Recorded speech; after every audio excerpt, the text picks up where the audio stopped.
Good morning students. இது electrical machines ஒன்னோட module 2. module 1ல நம்ம என்ன பார்த்தோம் அப்படின்னா காந்தோட என்ன அப்படிங்கறத பத்தி பார்த்தோம். இந்த மாடியூல்ல நம்ம காந்தத்தோட பண்புகள் என்னென்ன இருக்கு அப்படிங்கறத பார்க்க போறோம். மாடியூல் ஸ்டார்ட் பண்றதுக்கு முன்னாடி நம்ம என்ன பண்ணிக்கலாம் அப்படின்னா ஃபர்ஸ்ட் மாடியூலோட ரீகேப் என்ன அப்படிங்கறத பார்த்துக்கலாம். ஸோ முதல் மாடியூல்ல நம்ம என்ன பார்த்தோம் அப்படின்னா மேக்னெட் அப்படிங்கிறது ஒரு இரும்பாலேயோ இல்ல ஸ்டீலாலேயோ உருவாக்கப்பட்ட ஒரு மெட்டீரியல். இதுக்கு என்ன பண்பு இருக்கும் அப்படின்னு பாத்தீங்கன்னா இதால தன்னை சுத்தி இருக்கிற இரும்பு போன்ற பொருட்களை ஈர்த்துக்கிற முடியும். இதுதான் காந்தத்தோட முதல் பண்பு. ரெண்டாவது, காந்தத்துல என்னென்ன வகைகள் இருக்கு அப்படிங்கறத பார்த்தோம். ஃபெரோ மேக்னெட்டிக், இதுதான் அதிக ஈர்ப்புத்தன்மை இருக்குது. ரெண்டாவது பெராமேக்னெட்டிக், அது ரொம்ப கம்மியா இருக்குது. இதுல காந்தத்தால ஈர்க்க முடியும் அப்படிங்கறதே நம்மளால என்ன பண்ண முடியும் அப்படின்னா ரொம்ப சென்சிட்டிவான உபகரணங்களாலதான் நம்ம கண்டுபிடிக்க முடியும். லாஸ்ட் இருக்கிறது டயாமேக்னெட்டிக், எந்த விதமான காந்தத்தன்மை இல்லாத பொருட்களை தான் நம்ம என்ன சொல்றோம் அப்படின்னா டயாமேக்னெட்டிக் அப்படின்னு சொல்றோம். அதுக்கப்புறம் பெர்மனன்ட் மேக்னெட்னா என்ன அப்படின்னு பார்த்தோம். ஒரு பொருளை எடுத்து அதுக்கு, அதாவது இரும்பு அந்த மாதிரி பொருட்கள் எடுத்து அதுக்கு நம்ம காந்தத்தன்மை கொடுத்தோம் அப்படின்னா அதுக்கப்புறம் அது எப்பவுமே காந்தமாவே இருந்துச்சு அப்படின்னா அது பெர்மனன்ட் மேக்னெட் அப்படின்னு சொல்றோம். அப்படி இல்லாம நம்ம அதுக்கு கரண்ட் கொடுக்கறப்ப அது காந்தமாவோ மிச்ச நேரத்துல சாதாரண பொருளாவோ இருந்துச்சு அப்படின்னா அதை நம்ம எலக்ட்ரோ மேக்னெட் அப்படின்னு சொல்றோம். ஓகேவா? இப்ப இந்த மாடியூல்ல நம்ம என்ன பார்க்க போறோம் அப்படின்னா ஃபர்ஸ்ட் ப்ராப்பர்ட்டிஸ் ஆஃப் மேக்னெட். ஒரு காந்தத்தை வச்சு நீங்க விளையாண்டுருப்பீங்க, நிறைய விஷயம் பண்ணிருப்பீங்க, ஆனா அதெல்லாம் என்னென்ன அப்படிங்கிறது உங்களுக்கு தெரியாது. இப்ப நம்ம என்ன பண்ண போறோம் அப்படின்னா அந்த காந்தத்தோட பண்புகள் என்னென்ன அப்படிங்கறத பார்க்க போறோம். முதல் விஷயம், ஒவ்வொரு காந்தத்திலையும் நமக்கு ரெண்டு போல் இருக்கும். அதாவது நார்த் போல், சவுத் போல் அப்படின்னு சொல்லிட்டு ரெண்டு போல் இருக்கும்.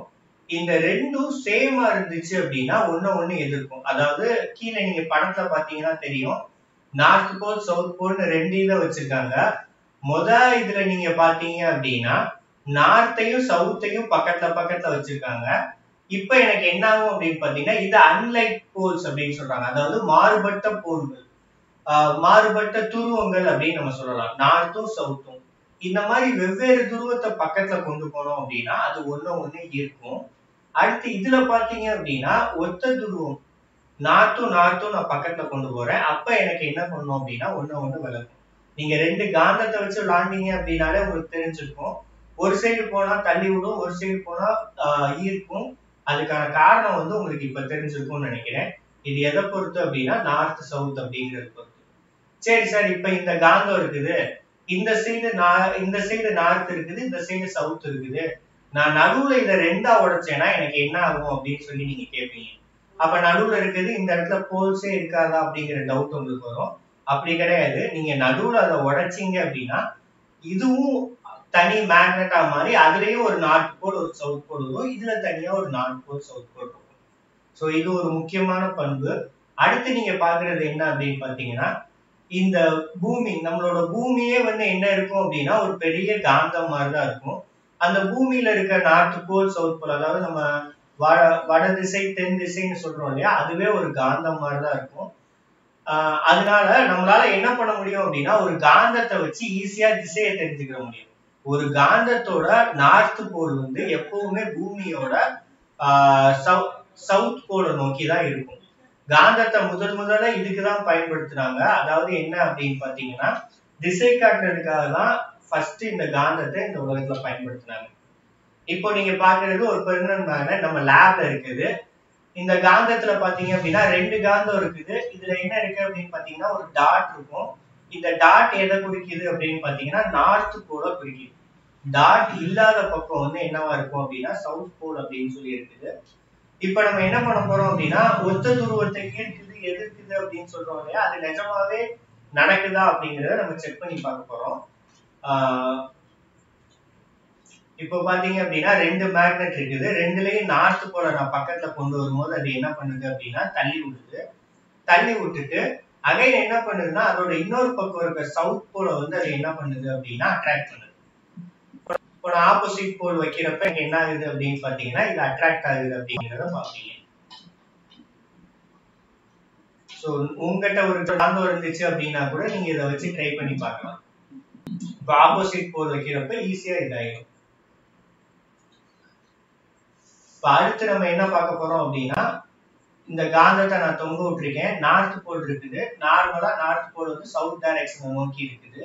இதே இது நான் அதை சுத்தி விடுறேன். சுத்தி விட்டாலும் அகைன் என்ன ஆகும் அப்படின்னு பாத்தீங்கன்னா, இந்த நார்த் போல் வந்து அந்த சவுத் போலை நோக்கி தான் நிற்கும். ஓகேவா? ஸோ இது சுத்தி நின்றோம். இது நிக்கிற வரைக்கும் நம்ம வெயிட் பண்ணோம்னா இந்த மாடியூல் ஃபுல்லா இதெல்லாம் பாக்குற மாதிரி இருக்கும். நம்ம அடுத்ததுக்கு போவோம்.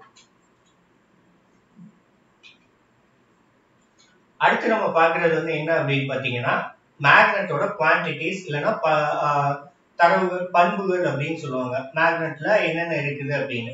ஃபர்ஸ்ட் நீங்க பாக்குறது மேக்னெட்டிக் ஃபீல்டு. மேக்னெட்டிக் ஃபீல்டு அப்படிங்கிறது என்னன்னா, நீங்க ஒரு காந்தத்தை வைக்கிறீங்க. அந்த காந்தத்துக்கு பக்கத்துல நீங்க இன்னொரு பொருளை கொண்டு போறீங்க அப்படின்னா அது ஈர்க்கும். ஆனா அது ஒரு குறிப்பிட்ட தூரம் வரைக்கும் தான் உங்களுக்கு என்ன பண்ணும்னா ஈர்க்கும். நீ ஒரு காந்தத்தை வச்சுட்டு அதுல இருந்து ஒரு 10 சென்டிமீட்டரோ 20 சென்டிமீட்டரோ தள்ளி ஒரு இரும்பு வச்சீங்கன்னா ஈர்க்காது.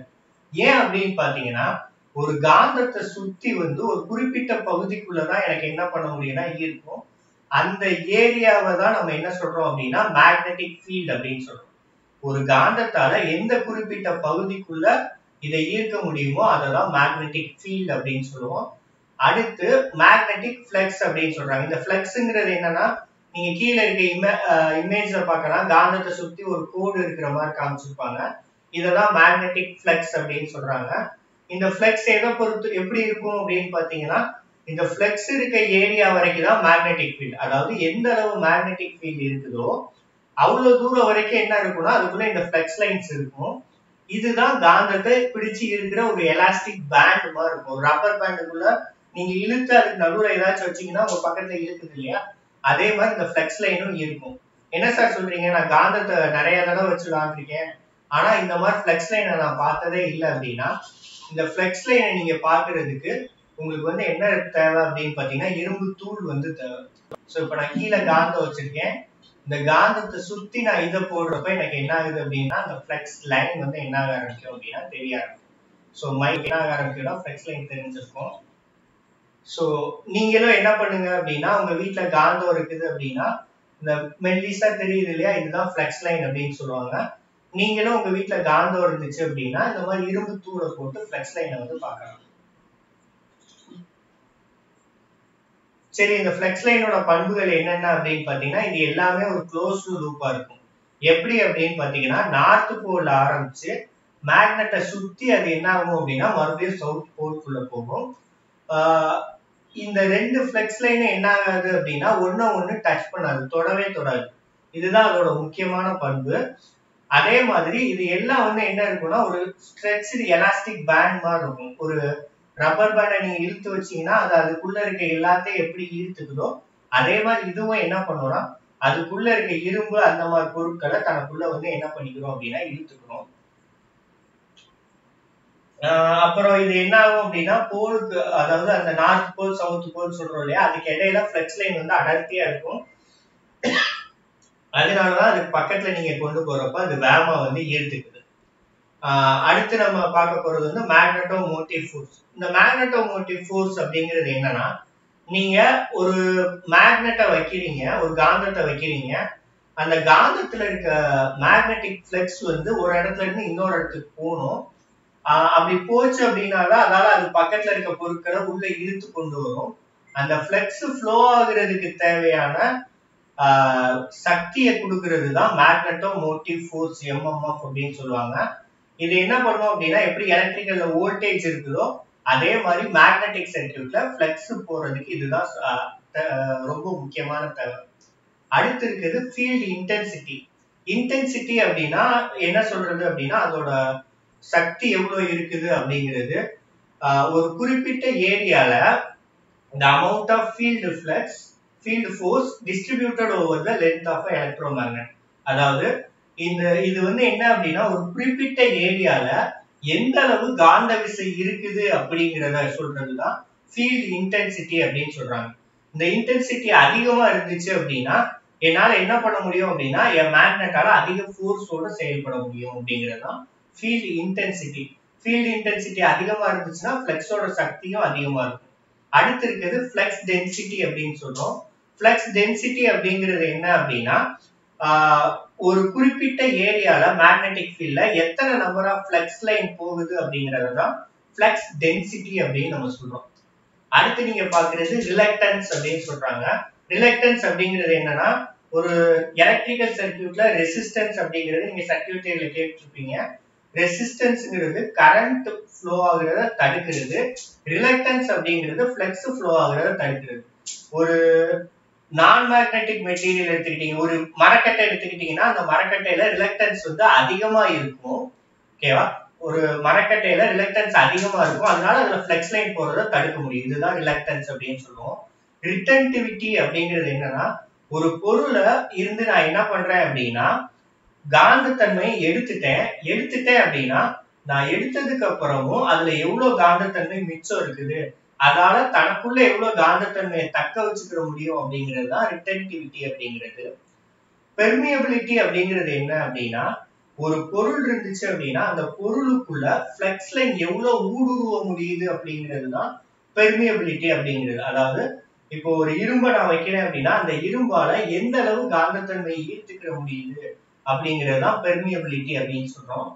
இது எப்படி சொல்லலாம் அப்படின்னு பாத்தீங்கன்னா இந்த பெர்மியபிலிட்டி எப்படி இருக்கும் அப்படின்னு பாத்தீங்கன்னா ஃப்ளக்ஸை வந்து அதிகமா அலோவ் பண்ணும், அதே நேரத்துல கரண்ட்டை வந்து என்ன பண்ணும் அப்படின்னா தடுக்கும். இததான் நம்ம பெர்மியபிலிட்டி அப்படின்னு நம்ம சொல்றோம். அடுத்து நம்ம என்ன பாக்குறோம்னா பார் மேக்னெட்டும் எலக்ட்ரோ மேக்னெட்டுக்கும் இருக்க டிஃபரன்ஸ். இதுல முக்கியமான டிஃபரன்ஸ் வந்து என்ன அப்படின்னு பாத்தீங்கன்னா பார் மேக்னெட் வந்து எப்பவுமே காந்தமா இருக்கும். பார் மேக்னெட் நம்ம சொல்றது நார்மலா நம்ம பாக்குற காந்தத்தை தான் பார் மேக்னெட் அப்படின்னு சொல்றோம். எலக்ட்ரோ மேக்னெட்ல எவ்வளவு நேரம் கரண்ட் ஃப்ளோ ஆகுதோ அவ்வளவு நேரம் தான் அது காந்தமா இருக்க போகுது. அடுத்து ஒரு பெர்மனன்ட் மேக்னெட் இல்ல பார் மேக்னெட் எடுத்துக்கிட்டீங்கன்னா அதுக்கு எவ்வளவு காந்த சக்தி இருக்குதோ அது அவ்வளவுதான், அதுக்கு மேல அதை நம்மளால கூட்ட முடியாது. ஆனா எலக்ட்ரோ மேக்னெட்ல நம்ம கரண்டோட அளவை இன்க்ரீஸ் பண்றதுனால அதோட சக்தியை வந்து நம்மளால என்ன பண்ண முடியும் அப்படின்னா அதிகரிச்சுக்கிற முடியும். ரெண்டாவது ஒரு நார்மல் பெர்மனன்ட் மேக்னெட்ல நீங்க அதுல பாத்துருப்பீங்க டாட் வச்சு நார்த் போல் அப்படின்னு மென்ஷன் பண்ணிருப்பாங்க. என்னால எவ்வளவு முயற்சி பண்ணாலும் அந்த நார்த் போல சவுத் போலா மாத்த முடியாது. ஆனா ஒரு மின்காந்தத்துல நான் நார்த் போல சவுத் போலா மாத்தணும் அப்படின்னு நினைச்சேன்னா கரண்டோட அதுல ஃப்ளோ ஆகுற கரண்டோட திசையை நான் மாத்தினேன் அப்படின்னா போதும், அது ஆட்டோமேட்டிக்கா வந்து எனக்கு என்ன ஆயிரும் அப்படின்னா அதோட பொலாரிட்டி வந்து மாறிடும். சோ இதுதான் இதுக்கும் இருக்க முக்கியமான வித்தியாசம். சோ அப்ப நான் என்ன சொல்ல முடியும் அப்படின்னா ஒரு நார்மலான ஒரு காந்தத்துல வந்து நார்த்ல இருந்து சவுத்துக்கு ஃப்ளக்ஸ் ஃப்ளோ ஆகுது அப்படின்னு சொல்றோம். அப்போ ஒரு எலக்ட்ரோ மேக்னெட்ல ஃப்ளக்ஸ் எந்த மாதிரி ஃப்ளோ ஆகும் அப்படிங்கிறது தான் நம்ம இதுல வைக்கிற கொஸ்டின். அடுத்த மாடியூல்ல நம்ம என்ன பண்ண போறோம்னா இதுக்கான ஆன்சரை பார்க்க போறோம். சோ இந்த மாடியூல்ல நம்ம என்ன பார்த்தோம்னா காந்தத்துக்கு இருக்க தனித்தனி பண்புகள் என்னென்னு பார்த்தோம். அப்புறம் ஃப்ளக்ஸ் லைனுக்கு இருக்க என்னென்ன பண்புகள் அப்படின்னு பார்த்தோம். காந்தத்தோட தொடர்பு இருக்க magnetic field, flux density, retentivity, reluctance, அந்த மாதிரி நிறைய பண்புகள் என்னென்ன அப்படின்னு பார்த்தோம். பெர்மனன்ட் மேக்னெட்டுக்கும் எலக்ட்ரோ மேக்னெட்டுக்கும் இருக்க வித்தியாசம் என்னென்ன அப்படிங்கிறத பார்த்தோம். அடுத்த மாடியூல்ல நம்ம என்ன பார்க்க போறோம் அப்படின்னா ஒரு எலக்ட்ரோ மேக்னெட்ல ஃப்ளக்ஸ் எப்படி ஃப்ளோ ஆகுங்கிற மேக்ஸ்வெல் கார்ட்ஸ்க்ரூ ரூல் அப்படிங்கிற முக்கியமான ரூலையும் ஃபாரடேஸ் லாவும் பார்க்க போறோம். தேங்க்யூ.